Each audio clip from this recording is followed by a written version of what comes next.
All right, so it's time to review my final review of Best of Both Worlds cookbook.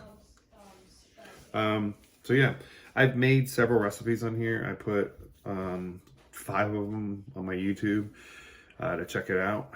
And so like the way I rate everything is the time it takes, the instructions, and then the taste of everything. I think it's pretty simple. The acronym makes me laugh too, especially because my wife made it up.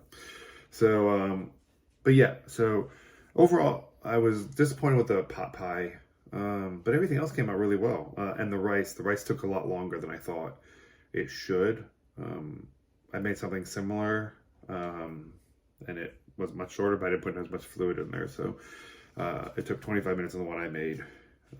But who knows, whatever. So anyways, and then I didn't make some of these barbecue recipes. For one, my smoker was broken. I have an electric component to it with the fan, and it messed up. So anyways, the smoker's messed up. So I didn't do any of the barbecue. But my issue with the barbecue was stuff like, I'm looking at right now, it's, beef seasoning of choice, or barbecue seasoning of choice for beef ribs.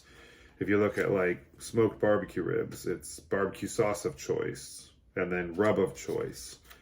Then they have brisket, rub of choice. And to me, I'm like, the book's $40. Like, put a rub in there, put a barbecue sauce. Because if you look at stuff like, they have their, let's say barbecue or burgers with jalapeno bacon jam. Tons of ingredients. Like they have some other, they have jerk chicken that's grilled and tons of ingredients to tell you how to make everything. So to me, the beef seemed a little like kind of afterthought. It was like, well, so I didn't make those. I just thought it was a little for a $40 book. I'm like, put a barbecue sauce in there, like make a rub.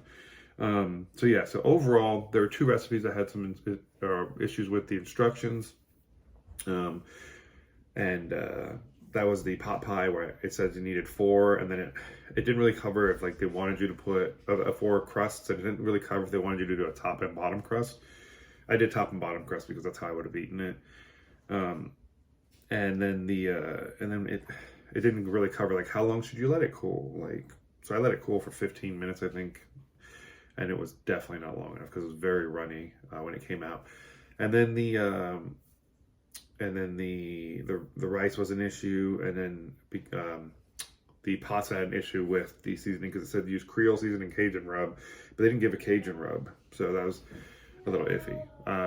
The high point was the bread pudding. I don't like bread pudding, and I loved that bread pudding. I had to like throw half of it away because I was just like, I'm gonna get too fat eating it. It was delicious. It was really good. I did like the pasta. I liked the flavor of the rice. It just took forever. I liked the fried chicken. Convenience of that was super easy. Like, so I like those types of things. So yeah, overall, most of the recipes I think were within an appropriate range of cooking. Like I'd give that like a solid 8.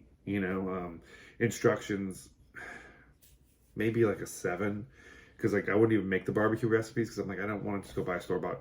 I don't want to buy your cookbook and then be told to go buy a rub. I'm like, okay, whatever.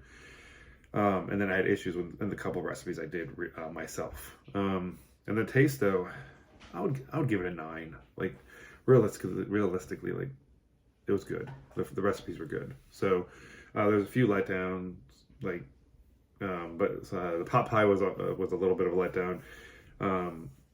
The Cajun shrimp was on me a little bit. The Alfredo shrimp was a little bit on me. I think I underseasoned it. So yeah, overall, I'd say check it out.